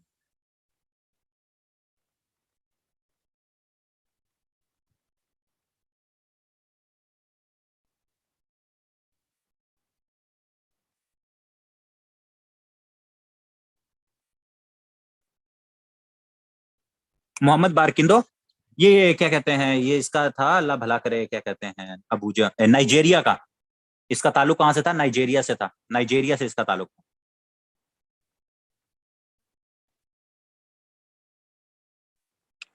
इसका नाइजेरिया से ताल्लुक है, लिख लेना, पूछा जा सकता है, वैसे बंदा इंपॉर्टेंट है तो पूछा जा सकता है, ठीक है। अच्छा, लास्ट टाइम मैंने आप लोगों को बताया था नेटो के बारे में, याद है ना? नेटो के बारे में लास्ट समय, आप नेटो का भी 28-29 को जब जून के हम करंट अफेयर्स कर रहे थे, तो मैड्रिड के अंदर, मैड्रिड स्पेन के अंदर नेटो का समिट चल रहा था। उसके अंदर सबसे इंपॉर्टेंट डेवलपमेंट क्या हुई थी? उसके अंदर सबसे इंपॉर्टेंट डेवलपमेंट ये हुई थी, सबसे इंपॉर्टेंट डेवलपमेंट उसमें क्या हुई थी, कि जो स्वीडन और फिनलैंड है उसको फॉर्मली इनवाइट किया गया था कि नेटो का हिस्सा बने, ठीक है। तो अब क्या होगा, पहले 30 मेंबर हैं, तो अब जब ये, अब प्रोसेस बता देता हूं, उसके बाद क्या है, स्वीडन और फिनलैंड उसका हिस्सा बन जाएंगे और 32 मेंबर्स हो जाएंगे। तो अब प्रोसेस क्या होता है हिस्सा बनने का, कि 30 मेंबर हैं, हर मेंबर की पार्लियामेंट जो सी, हर मुल्क जो है उसकी पार्लियामेंट क्या है, रेटिफाई करेगी, ओके करेगी कि हम ओके हैं कि इसको हिस्सा बना लिया जाए। तो कनाडा जो सा है, कनाडा, कनाडा, कनाडा, ये क्या है, फर्स्ट कंट्री बना है जिसने, कंट्री टू रेटिफाई, रेटिफाई का क्या मतलब, ओके कर दिया उसकी पार्लियामेंट ने कि आप बन सकते हो, to ratify Sweden and Finland NATO membership. उसकी पार्लियामेंट ने क्या किया है, नेटो की, सॉरी मैं लिख दूं यार, स्वीडन और फिनलैंड का नेटो को मेंबरशिप देने का फिनलैंड और स्वीडन और फिनलैंड को नेटो की मेंबरशिप देने का रेटिफाई किया है सबसे पहले कौन से मुल्क ने? कनाडा ने। ये सवाल आप लोगों से पूछा जा सकता है।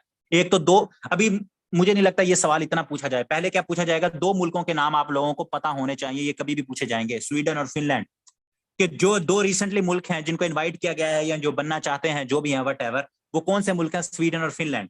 उसके बाद का सवाल जो आप लोगों ने याद रखना है कि सबसे पहला कौन सा मुल्क था जिसने इसको रेटिफाई किया था कि स्वीडन और फिनलैंड जो उनसे हैं वो नेटो का हिस्सा बन सकते हैं? वो कनाडा था। ठीक है, तो 30 मेंबर हैं, सबसे पहले कनाडा ने कर दिया, बाकी 29 रह गए, आहिस्ता आहिस्ता वो भी कर देंगे। तो हो सकता है 3-4 महीने, 1 साल लगे, 1.5 साल लगे, तो उसके बाद ऑफिशियली स्वीडन और फिनलैंड जो उनसे हैं वो क्या है? नेटो का हिस्सा बन जाएंगे। ठीक हो गया। 7 जुलाई डेट बहुत इंपॉर्टेंट। 7 जुलाई अगेन इंपॉर्टेंट। क्या हुआ जी? बोरिस जॉनसन अमेरिकी साजिश की वजह से रिजाइन करके चले गए। Boris Johnson resigned. ठीक हो गया। बोरिस जॉनसन क्या हुआ? उसने इस्तीफा दे दिया। पहले हम इसको देख चुके हैं कि वाटरगेट स्कैंडल, वाटरगेट कह रहा हूँ, पार्टीगेट स्कैंडल हुआ। ठीक है, पार्टीज कर रहे थे कोविड के दौरान, तो जिसकी वजह से इनके ऊपर बहुत ज्यादा प्रेशर था बोरिस जॉनसन साहब के ऊपर। उसके बाद एक इनका बंदा था, क्या कहते हैं, इनका सेक्रेटरी कोई, तो उसके ऊपर हैरेसमेंट का इल्जाम था। तो इनको पता था, फिर भी इन्होंने उसको साथ रखा, तो फिर प्रेशर ज्यादा बढ़ा। 2-3 वजीरों ने इस्तीफे दिए और इनके खिलाफ जो उनकी बगावत शुरू हो गई। अमेरिका ने पैसा चलाया और जो उनसे साजिश हुई बहुत बड़ी, तो जिसकी वजह से क्या हुआ? बोरिस जॉनसन साहब जो उनसे उन्होंने इस्तीफा दे दिया।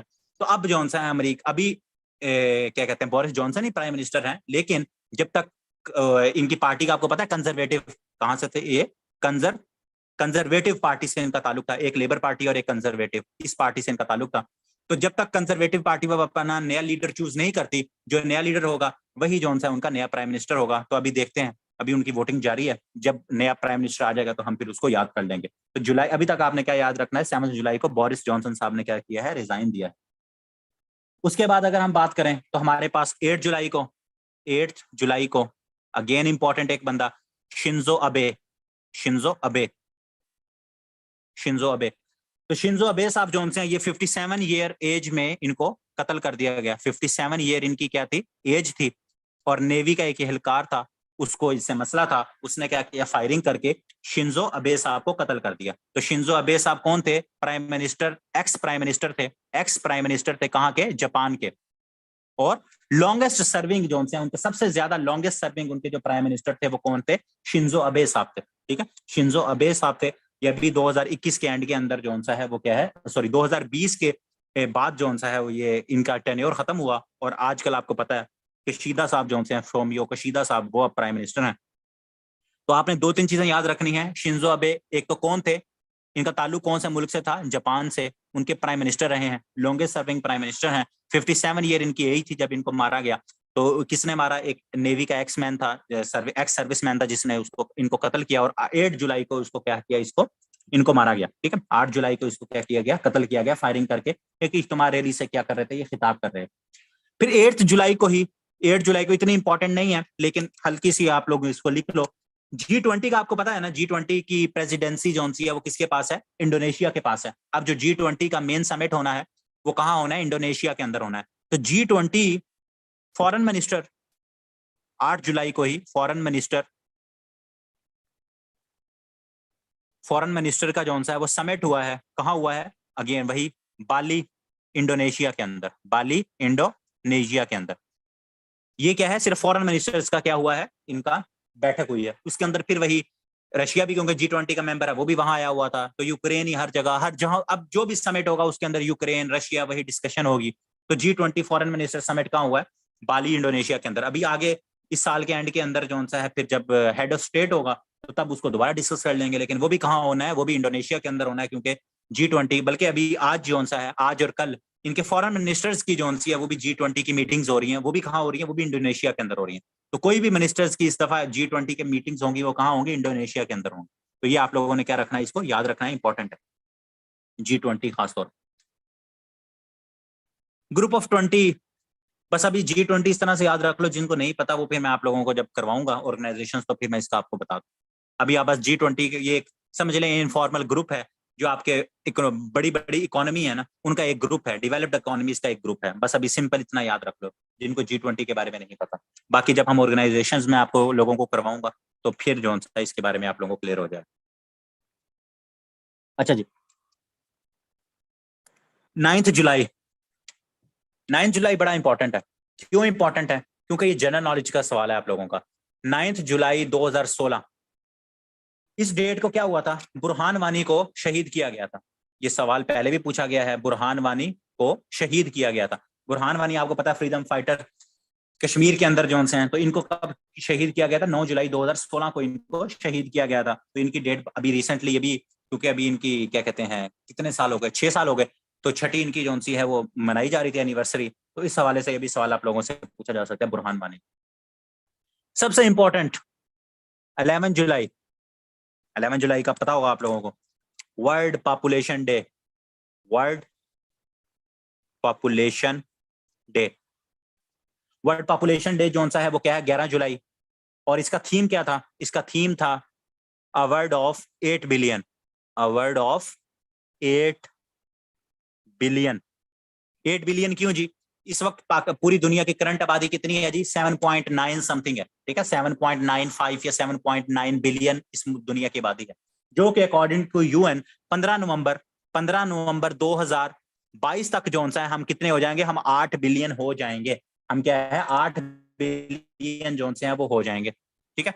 हम क्या हो जाएंगे? 8 बिलियन जो है वो हम हो जाएंगे।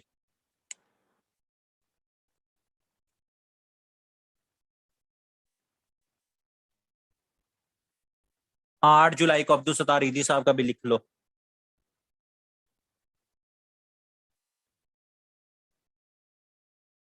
एक सेकंड जरा, अजान हो जाएगा।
अच्छा जी, हाँ, इसके साथ लिख लेना 8 जुलाई जो सा है वो आपका, 8 जुलाई 2016 जो सा है वो क्या है? अब्दुल सत्तार ईदी साहब की भी डेथ है, तो उसको भी साथ लिख लेना। 8 जुलाई जो सा है ना, अब्दुल सत्तार ईदी साहब का। तो ये बुरहान वानी और अब्दुल सत्तार ईदी साहब दोनों का लिख लेना। अच्छा जी, तो 8 बिलियन आपकी जो सी है वो पॉपुलेशन क्या है? 8 बिलियन आपकी पॉपुलेशन हो जाएगी। तो ये भी आपने याद रखना है। और इसका थीम आपको पता, थीम पीपीएससी को बहुत प्यार है थीम से, तो ये भी आप लोगों से पूछा जा सकता है। उसके बाद 13 जुलाई, 30 जुलाई, 13 जुलाई जो सा ये आपका क्या है? ये कश्मीर योम शहादत, कश्मीर का योम शहादत, या इसको क्या कहा जाता है? ये रिपीटेड सवाल है, कश्मीर मार्टर्स डे। 13 जुलाई 1931 को, 13 जुलाई 1931 को उस वक्त डोगरा राज था कश्मीर के अंदर, तो मुसलमान जो है वो कुछ प्रोटेस्ट कर रहे थे, तो उनको जो है वो शहीद किया गया था। तो जिसकी याद के अंदर क्या है, हर दफा कश्मीर के अंदर योम शहादत मनाया जाता है, उन कश्मीरियों की याद में जिनको क्या किया गया था? मारा गया था। तो वो कब मारा गया था? 13 जुलाई 1931 को मारा गया था, और उसकी याद में कश्मीर मार्टर डे। और ये ओल्ड जनरल नॉलेज का सवाल है जो कि बार बार रिपीट होता है पीपीएससी के अंदर, और एफपीएससी में भी मैंने देखा नहीं होता होगा, ठीक है। तो ये आप लोगों ने इसको भी क्या रखना है? याद रखना। अच्छा जी, डोनबास रीजन का तो पता होगा आप सब लोगों को। डोनबास रीजन, डोनबास किस किस के दरमियान डिस्प्यूटेड रीजन है? डोनबास रीजन, डोनबास रीजन क्या है जी आपका? रशिया और यूक्रेन के दरमियान क्या है? डिस्प्यूटेड रीजन है। और इसकी वजह से ही रशिया और यूक्रेन की जो सी वो जंग चल रही है, डोनबास रीजन की वजह से। नेटो भी है, लेकिन एक रीजन ये है। इसके अंदर दो इलाके हैं। एक आपका क्या है, जो कि हम पहले उसको देख चुके हैं, क्या नाम है उसका? लुशांक, लुशांक। और दूसरा इलाका क्या है आपका, अल्लाह भला करे उसका, डॉनसक, डॉनसक। ये दो रीजन हैं, लोसांक का रीजन और डोनेस्क, जोन सा है डोनेस्क का रीजन। ठीक है, एक क्या है आपका, एक रीजन क्या है आपका लोशांक और एक डोनेस्क, और ये दोनों क्या है? डोनबास रीजन के अंदर आते हैं। इन दोनों को क्या है अब, रशिया का क्या मसला है? वो कहता है कि ये दोनों जो से इंडिपेंडेंट स्टेट्स बने, ये क्या है? इंडिपेंडेंट स्टेट बने, और यहाँ ही जो सा सारे मसले चल रहे हैं। तो नॉर्थ कोरिया ने इन दोनों को इंडिपेंडेंट मुल्क तस्लीम कर लिया है। North Korea recognised, recognise Luhansk and Donetsk as independent republics. इन्होंने क्या कर लिया है? इनको रिकॉग्नाइज एज इंडिपेंडेंट रिपब्लिक्स, खुद मुख्तार रियासतें जो सा इनको तस्लीम कर रहा है। और ये पहला मुल्क है इस पूरी दुनिया के अंदर जिसने, रशिया के अलावा, रशिया के अलावा, रशिया तो कहता है ना कि भाई वो इंडिपेंडेंट स्टेट्स हैं, वो यूक्रेन का हिस्सा ही नहीं है ये दोनों, हालांकि ये दोनों क्या हैं? यूक्रेन का हिस्सा है। तो रशिया के अलावा नॉर्थ कोरिया ने किया है, और इसके हवाले से भी काफी सारे वो मसले मसाइल आ रहे हैं। लेकिन हमारे लिए करंट अफेयर्स के हवाले से हमें बस इतना पता होना चाहिए कि नॉर्थ कोरिया क्या किया है, लोशांक, लोशांक और डोनेस्क का जो रीजन है, जो कि किसके अंदर आता है? डोनबास रीजन के अंदर आता है तो यूक्रेन के अंदर, लेकिन रशिया इसके ऊपर अपना अपना कहता है, हक मांगता है। तो इसको नॉर्थ कोरिया ने क्या कर लिया? रिकॉग्नाइज कर लिया है। अच्छा जी, अब हम आते हैं सबसे इंपॉर्टेंट करंट अफेयर्स के ऊपर। WEF, वर्ल्ड इकोनॉमिक फोरम, याद होगा आप लोगों को वर्ल्ड इकोनॉमिक फोरम के बारे में। जोन सा है डेवोस समिट होता है, डेवोस के अंदर इसकी क्या है? मीटिंग हुई थी, हमने लास्ट उसके अंदर देखा था। WEF, WEF जोन सा है ना आपका, WEF वर्ल्ड इकोनॉमिक फोरम, ये एक इंडेक्स जारी करता है हर साल, जिसका नाम होता है global gender gap index. WEF एक इंडेक्स जारी करता है जिसका क्या नाम होता है? ग्लोबल जेंडर गैप इंडेक्स, के में खवातीन और मर्दों के दरमियान किस मुल्क में उनका जो सा जेंडर का गैप क्या है, इकोनॉमिक हालात क्या है, किस तरह से उनको सोशली रखा जा रहा है, पॉलिटिकली उनका क्या हिसाब किताब है, मतलब ओवरऑल ये खवातीन के बारे में बताता है। तो लास्ट टाइम जो सा है इसमें 156 मुल्कों का उन्होंने सर्वे किया था, और लास्ट टाइम पाकिस्तान 156 में से 153rd नंबर पर आया था। यानी Pakistan is 4th worst country for women according to WEF in last year. Last time क्या था? पाकिस्तान चौथा बदतरीन मुल्क था खवातीन के लिए अकॉर्डिंग टू दिस रैंकिंग। इस साल जो सा है हमने माशाल्लाह से तरक्की की है, तो अब हम तरक्की करके कहाँ आ गए हैं? Pakistan is 2nd worst country for women.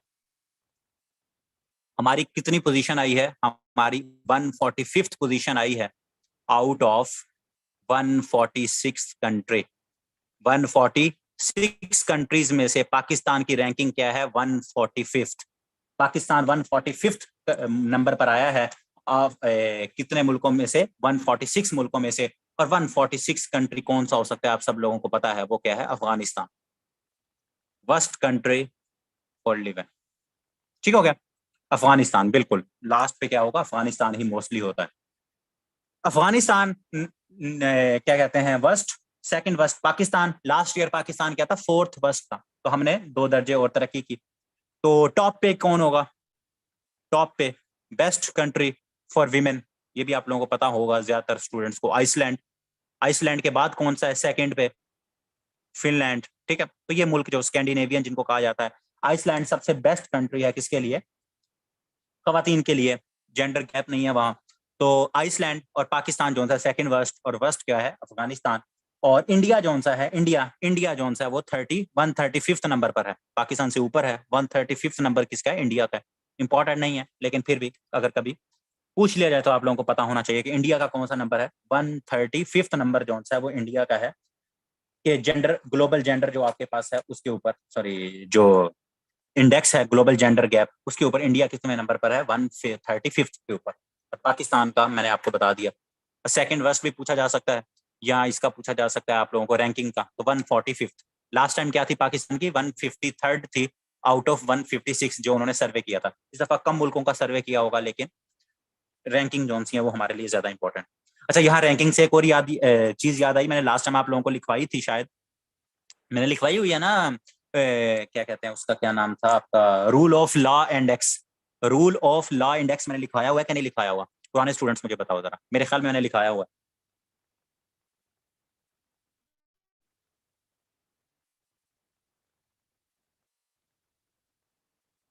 Rule of law नहीं लिखवाया हुआ, क्योंकि इसकी दोबारा रूल ऑफ लॉ का इंडेक्स आया था।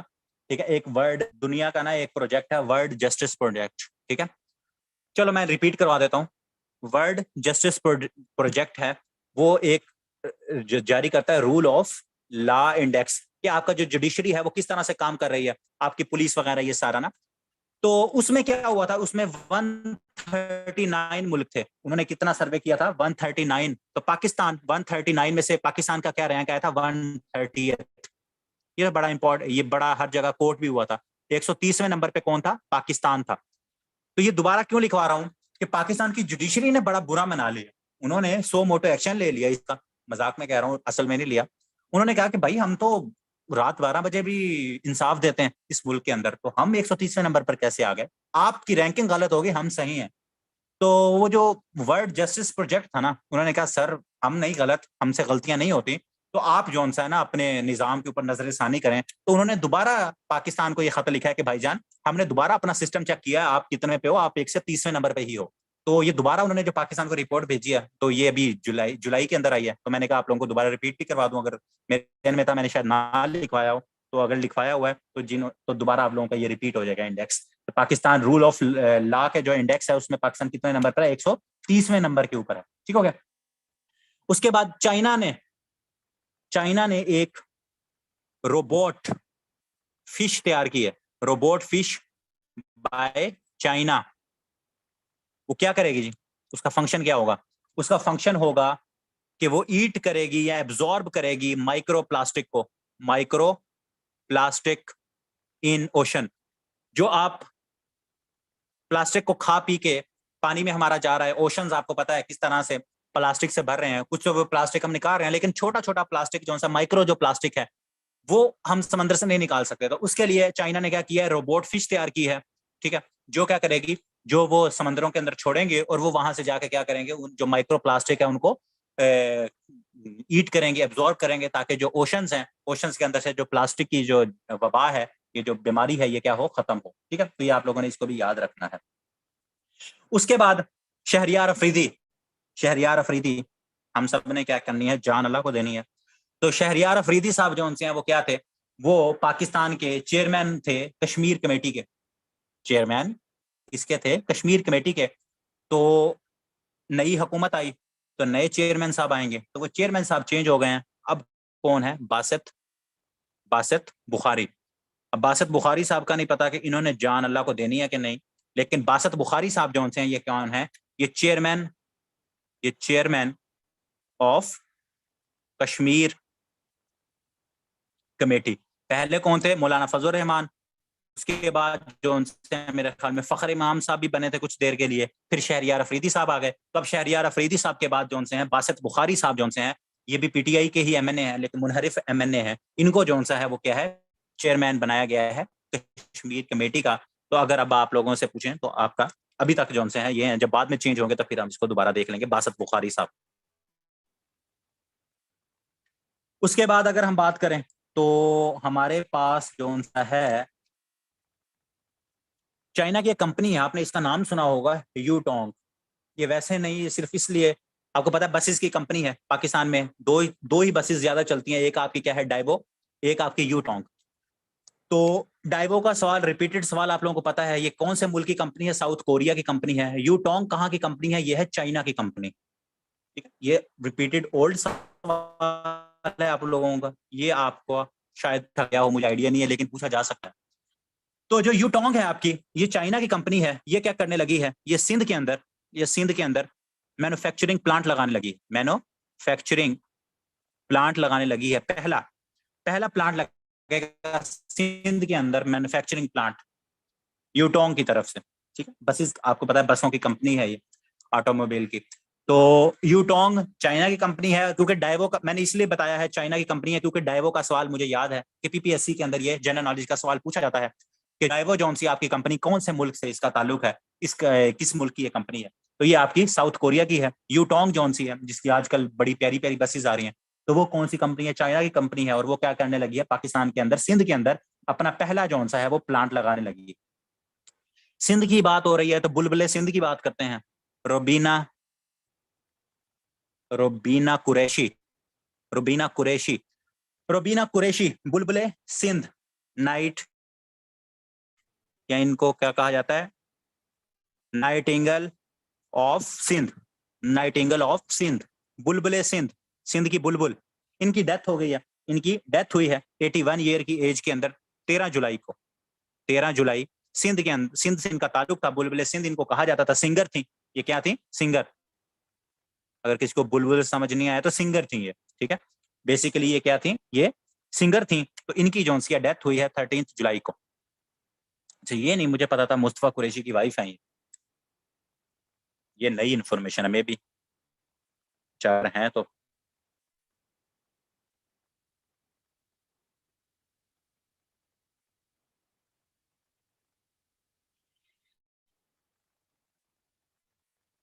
चलो लिख लो, जिस तरह के पीपीएससी सवाल पूछ रहा है हो सकता है ये भी पूछ लें, रुबीना कुरैशी किसकी बीवी है? तो लिख लो, मुस्तफा कुरैशी की बीवी है ये। ठीक है, तो 13 जुलाई को 81 ईयर इनकी एज थी। इस एज के अंदर इनका क्या हुआ है? इंतकाल हुआ है। तो इनके हवाले से भी आप लोगों का सवाल पूछा जा सकता है, तो आप लोगों ने याद रखना है। अच्छा जी। अच्छा जी, यहाँ तक क्लियर है? यहाँ तक चीजें क्लियर हैं सबको?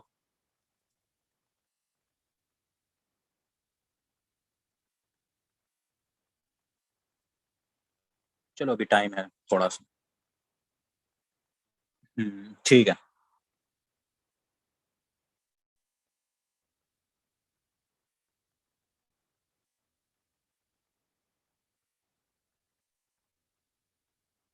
चलो दो तीन चीजें लिख लो।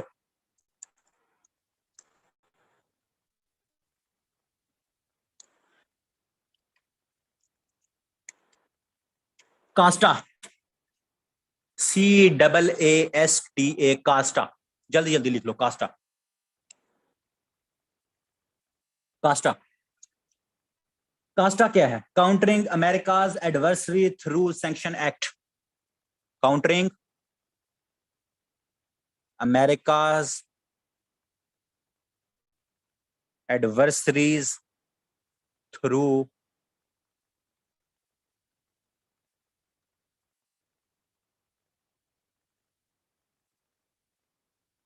Adversaries through sanctions act. ये कास्टा नहीं है, CAAT, काटसा, ये होगा।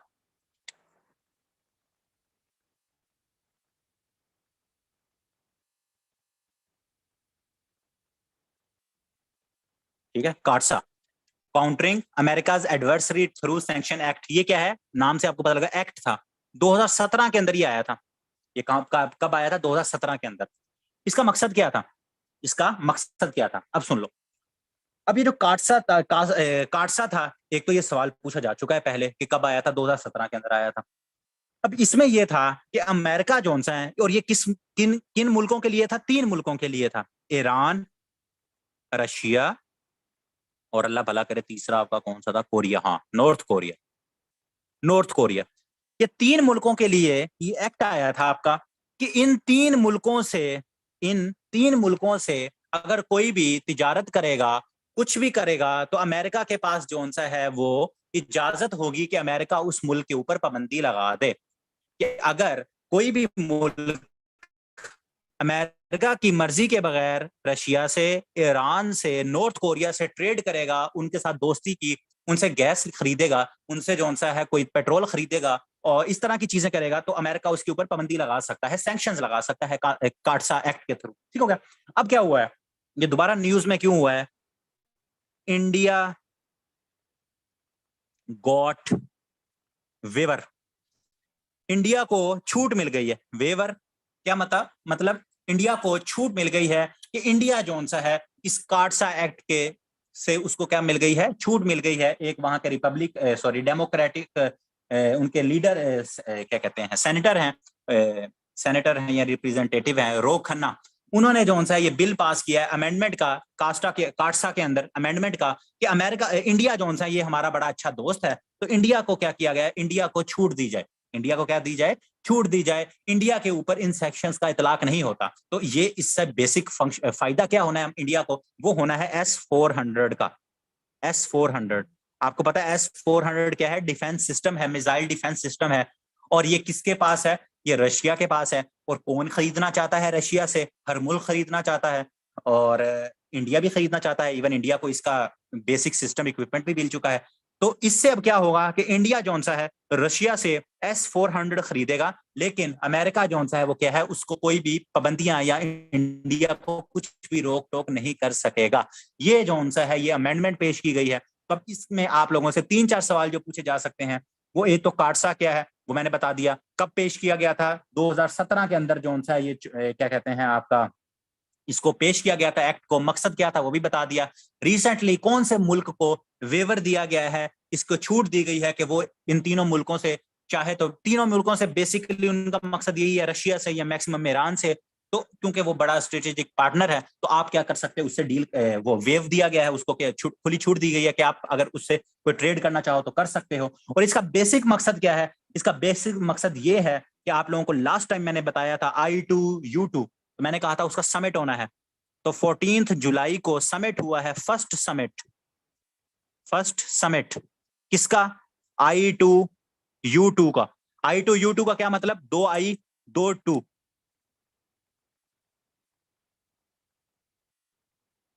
I-2U2 का क्या मतलब है? 2 I 2 U, 2 I India Israel, 2 I 2 U का क्या मतलब? USA और UAE, 4 मुल्कों का। और इसको क्या कहा जाता है? इसको क्या कहा जाता है? इसको कहा जा रहा है middle east quad, middle east भी कहा जा रहा है इसको, मिडल ईस्ट। तो मिडल ईस्ट क्वाड जो सा इसको I-2U2 को कहा जा रहा है। मैंने लास्ट टाइम आपको बताया था कि जुलाई के अंदर इसका समिट होना है। बाइडन साहब क्या है? बाइडन साहब मिडल ईस्ट के दौरे के ऊपर हैं। बाइडन साहब क्या है? मिडल ईस्ट के दौरे के ऊपर हैं। और उस दौरे के अंदर क्या हुआ है? उस दौरे के अंदर आज भी एक इजलास हुआ है, वो भी आपको भी बता देता हूँ लास्ट। उस दौरे के अंदर उन्होंने पहला समिट जो सा है वो रखा है। और पहला समिट में क्या हुआ है कि जो अब यहां ऊपर लिख देता हूं। अब I-2 के अंदर क्या है? एक इजराइल है। इजराइल तो गया हुआ है, क्या कहते हैं आपका, जो बाइडन साहब उससे मिलने के लिए, तो बाइडन भी उधर है। इजराइल के जो प्राइम मिनिस्टर हैं वो भी उधर हैं। बाकी जो U2 एक आपका I और U है, इंडिया के मोदी साहब और मोहम्मद बिन जायद साहब जो कि UAE है, उन्होंने पार्टिसिपेट किया वर्चुअल। 2 मुल्कों ने क्या किया है इसके पहले समिट के अंदर, फर्स्ट समिट जो कि 14 जुलाई को हुआ है, 14 जुलाई को, उसके अंदर 2 मुल्कों के सरबराह, एक यायर लापिद जो कि इसराइल के प्राइम मिनिस्टर हैं, और जो बाइडन जो कि अमेरिका के प्रेसिडेंट हैं, वो क्या थे? वो 1-on-1 थे उस समिट के अंदर। 2 मुल्क, मोदी और दूसरे मोहम्मद बिन जैद, वो क्या थे? वर्चुअल इस समिट के अंदर उन्होंने शिरकत की और उन्होंने अपने हिसाब किताब देखा कि हमने अपने आप को आगे फ्यूचर में किस तरह से लेकर चलना है। तो पहला समिट अगर पूछा जाए आप लोगों से, तो इसमें अब ऑप्शंस अगर आपके पास वर्चुअल की हो और साथ जो सा है फिजिकल भी हो, तो आप दोनों को करोगे, क्योंकि 2 मेंबर्स जो से हैं वो क्या हैं? 2 मेंबर्स इसके वहां वर्चुअली प्रेजेंट थे, मोदी साहब और मोहम्मद बिन जैद जो कि UAE को रिप्रेजेंट कर रहे थे। और 2 जो से हैं बंदे, क्या कहते हैं, इसराइल का प्राइम मिनिस्टर और जो USA का प्रेसिडेंट है, वो क्या थे? वो आपके वहां, वो क्या कर रहे थे आपके वहां? वो आपके फिजिकली वहां मौजूद थे। ठीक हो गया?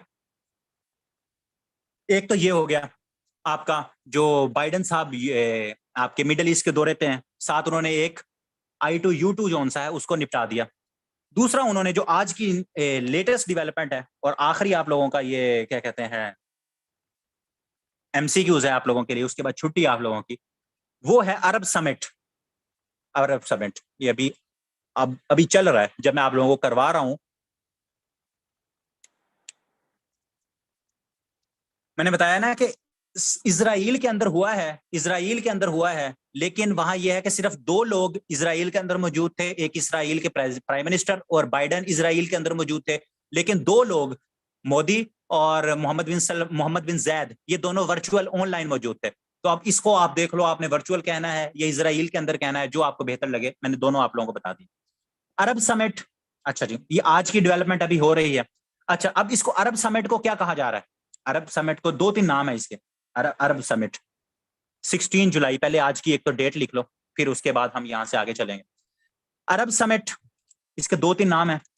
अरब समिट, GCC+3 समिट, दूसरा नाम इसका ये पूछा जा सकता है आप लोगों से।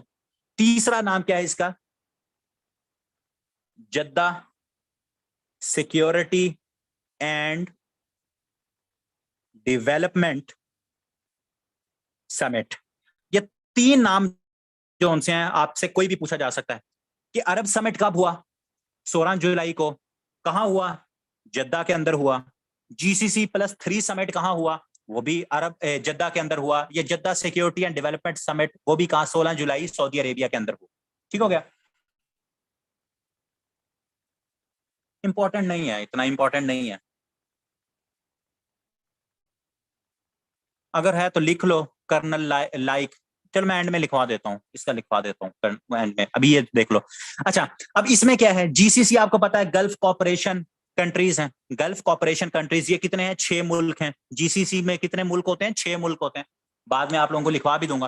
तो GCC के 6 मुल्क हैं, उसके अलावा 3 और मुल्क जो से इसमें एडिशनल ऐड है, जो कि आए हुए हैं अभी सऊदी अरेबिया के अंदर। एक जॉर्डन है, ये जो +3 है, ये +3 क्या है आपके? जॉर्डन, इजिप्ट और इराक। ये 3 एडिशनल आए हुए हैं। बाकी आपके क्या हैं? GCC के मुल्क हैं। और GCC में 6 मुल्क आते हैं आपके, सऊदी अरेबिया, UAE है, कतर है, बहरेन है, ओमान है, कुवैत है। तो ये 6 मुल्क हैं जिन्हें गल्फ कंट्रीज कहा जाता है। तो ये गल्फ कंट्रीज और 3 और मुल्क, इनको GCC+3 समिट या Jeddah security and development summit या अरब समिट। तो ये जो है आपका 16 जुलाई आज अभी जारी है। और इसके अंदर जो बाइडन साहब भी हैं।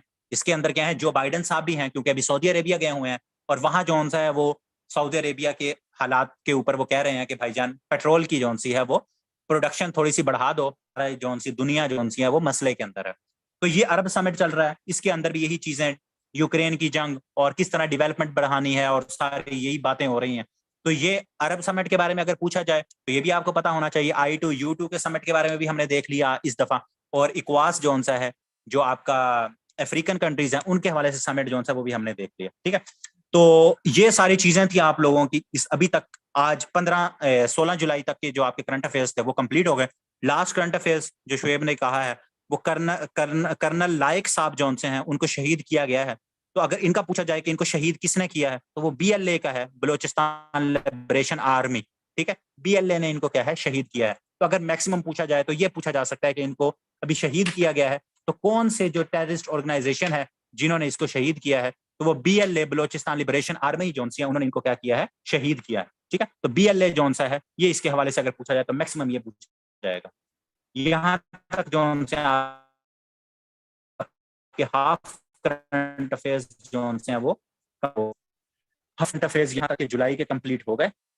और बाकी जोन से हैं फिर इंशाल्लाह हम 30 जुलाई, जब अगस्त के अंदर जोन से उसको देख लेंगे। यहां तक चीजें क्लियर हैं? समझ आ गई हैं चीजें?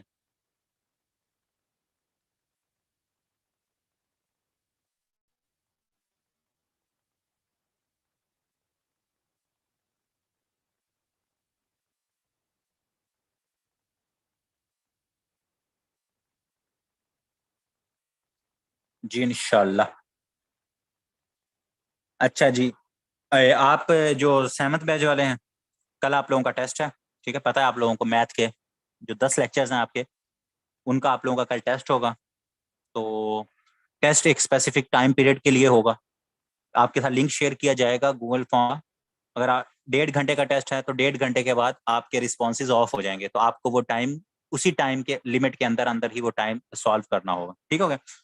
तो टेस्ट के ऊपर नो कॉम्प्रोमाइज। मुझे लगता है शायद आप लोग कल टेस्ट भी नहीं दोगे, जो आपका हाल है कि 70 के करीब स्टूडेंट हो और 20-25 स्टूडेंट्स जो से हैं वो लेक्चर लें। तो जो बाद में जिन्होंने जिन्होंने बाद में ये सुनेंगे, तो उनको भी थोड़ा सा ज़रा होना तो चाहिए। इतने ज़्यादा स्टूडेंट्स जो से हैं, 70 में से सिर्फ 25 स्टूडेंट्स जो से हैं वो क्या है, लेक्चर के अंदर हों।